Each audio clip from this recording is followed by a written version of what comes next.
Our top story, a crash in Belglade, Florida near West Palm Beach, killing 9 people, including 5 people from our state.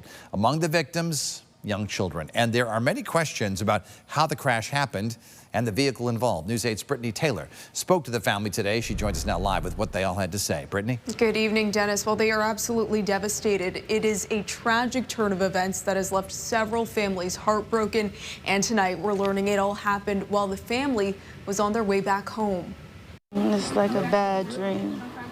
Antoinette Edwards says last night she got a call that would change her life forever. I knew something was wrong, called the airplane. They said they didn't get on their flight. Her only child, 5-year-old Camden, had been killed in a car crash, along with 8 of his cousins and other relatives.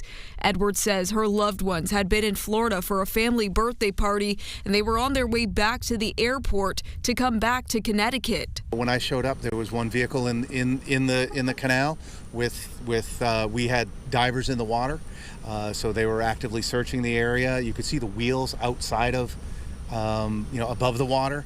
According to the Palm Beach County authorities, the 2023 Ford Explorer was traveling on a highway in Belglade when it lost control, hit a guardrail, and flipped upside down into a canal. 10 occupants were packed into the 2023 Ford Explorer, which has a capacity of 7, according to multiple dealership websites.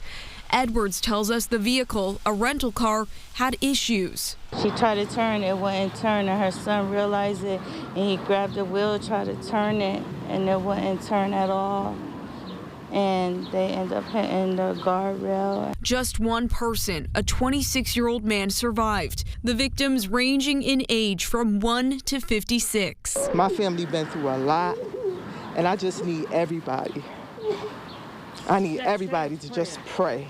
The city of Bridgeport says one of the victims was a Board of Education custodian.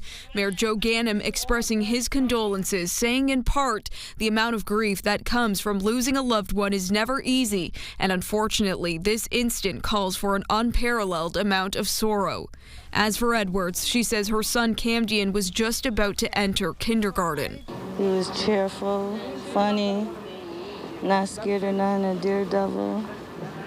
He was just a happy baby. We gave him everything he wanted. And Edwards tells us the family is waiting for her son's body to be returned to Connecticut. The family is currently asking for donations to help with the funeral costs. And for more information on how you can support them, you can head to our website, WTNH.com. Dennis?